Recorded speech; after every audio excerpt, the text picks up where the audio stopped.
Hi friends, அஸ்ஸலாமு அலைக்கும். நான் இன்றைக்கி இங்கே வச்சுருக்கிற இன்க்ரீடியன்ட்ஸ் பார்த்தாலே தெரிஞ்சிருக்கும் இன்றைக்கி என்ன ரெசிபி செய்ய போகிறோம் அப்படிங்கிறது. வட்டலப்பம் தான். ஈத் ஸ்பெஷல் வட்டலப்பம் ரொம்ப ஈஸியாக எப்படி செய்யலாம் அப்படிங்கிறத தான் வந்து நான் இங்கே ஷேர் பண்ணுறேன். நான் வச்சுருக்கிற இந்த கப்பு வந்து பார்த்திங்கன்னா 125 கிராம்ஸ் அளவுக்கு வந்து இருக்கும்.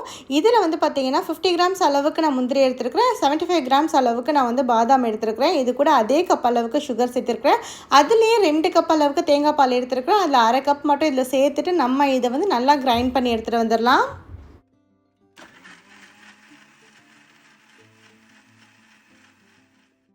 நம்ம சேர்த்துருந்தா முந்திரி பாதாம் எல்லாமே வந்து நல்லாவே அரைஞ்சிருச்சு. இப்போ மிச்சம் இருக்கிற தேங்காய் பாலையும் இதிலே வந்து சேர்த்துடலாம். நான் வந்து பார்த்திங்கன்னா இந்த கப்லேயே வந்து 3/4 கப் அளவுக்கு வந்து கண்டன்ஸ் மில்க் வந்து நான் எடுத்துக்கிறேன்.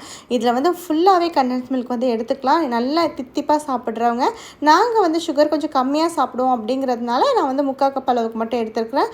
இப்போ இது கூட வந்து பார்த்திங்கன்னா 8 முட்டை வந்து சேர்த்துருக்குறேன். இது வந்து பார்த்திங்கன்னா 8 முட்டைக்கான அளவு தான்.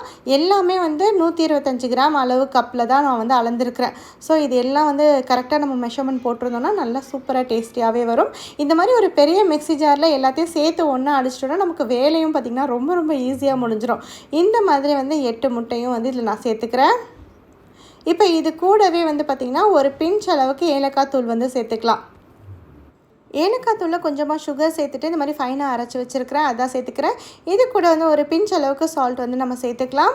இப்போ இது எல்லாத்தையும் சேர்த்துட்டு திரும்ப ஒரு பல்ஸ் பண்ணி எடுத்துகிட்டு வந்துக்கலாம். ஏன்னா எல்லாமே ஆல்ரெடி நம்ம அரைச்சிட்டோம், ரொம்ப நேரம் போட்டு முட்டையை போட்டு அடிக்க தேவையில்லை. இப்போ இது வந்து பார்த்திங்கன்னா நம்ம ஸ்டீம் பண்ணி தான் எடுக்க போகிறோம். ஸ்டீமர் வந்து இங்கே வந்து ஆன் பண்ணிவிட்டேன். நல்லா தண்ணி வந்து சூடானதுக்கப்புறம் தான் நம்ம இதை வந்து வைக்க போகிறோம். இது ஒரு பக்கம் சூடாகிட்டு இருக்கட்டும். இப்போ நம்ம வந்து எந்த ட்ரேயில் வைக்க போகிறோமோ அந்த ட்ரேயில் வந்து பார்த்திங்கன்னா ஃபுல்லாக இந்த மாதிரி நெய் தேய்ச்சி விட்டுக்கலாம். நல்லா இந்த நெய் வந்து எல்லா பக்கமும் படுற மாதிரி இந்த மாதிரி ட்ரே ஃபுல்லாக வந்து தேய்ச்சி விட்டுக்கலாம். இது இல்லை அப்படின்னு பார்த்திங்கன்னா சில்வரில் வந்து ஏதாவது ஒரு பாத்திரம் இருந்தால் கூட அதில் கூட இதை வந்து செஞ்சுக்கலாம். இப்போ இது வந்து பார்த்திங்கன்னா நம்ம மிக்ஸ் பண்ணி வச்சுருக்கோம்ல, அந்த மிக்சரை வந்து வடிகட்டி இதில் சேர்த்துக்க போகிறோம். சேர்த்ததுக்கப்புறம் இதை வந்து அலுமினியம் ஃபாயில் போட்டு நான் நல்லா கவர் பண்ணிக்கிறேன். உங்கள்கிட்ட ஏதாவது நீங்கள் ரவுண்டு இதில் வந்து வைக்கிறீங்க அப்படின்னாக்கா ரவுண்ட் பிளேட் போட்டு நம்ம மூடி கூட வச்சுக்கலாம். இப்போ இதை அப்படியே வச்சுட்டு ஒரு 40 மினிட்ஸ்க்கு வந்து நான் ஸ்டீம் பண்ணி எடுத்துக்க போகிறேன். டைமர் செட் பண்ணி வச்சுட்டு நான் வந்து போயிட்டு மற்ற வேலையை பார்க்க போகிறேன். இப்போ பார்த்திங்கன்னா இங்கே வந்து ஸ்டீம் ஆகிட்டுருக்கு. இது நல்லா இப்போ ஸ்டீம் ஆகிடுச்சு. கொஞ்சம் நேரம் ஸ்டீம்லாம் வெளியே ஆனதுக்கப்புறமா இதை வந்து நம்ம ஓப்பன் பண்ணலாம்.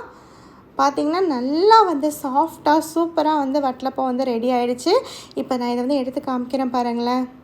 ஃபஸ்ட்டு ஒரு தடவை குத்தி விட்டு நம்ம வந்து செக் பண்ணிக்கலாம் வெந்துருச்சா இல்லையான்ட்டு. இப்போ இந்த மாதிரி வந்து நல்லா இந்த க்ரீமியாக நல்லா வந்து வெந்து வந்திருக்கு. இப்போ இதை வந்து பார்த்தாலே தெரியும் உங்களுக்கு வட்டலப்பம் எப்படி இருக்குது அப்படின்னு சொல்லிட்டு. டேஸ்ட்டும் வந்து சூப்பராக இருந்துச்சு. கண்டிப்பாக நீங்களும் இந்த மாதிரி ட்ரை பண்ணி பாருங்கள்.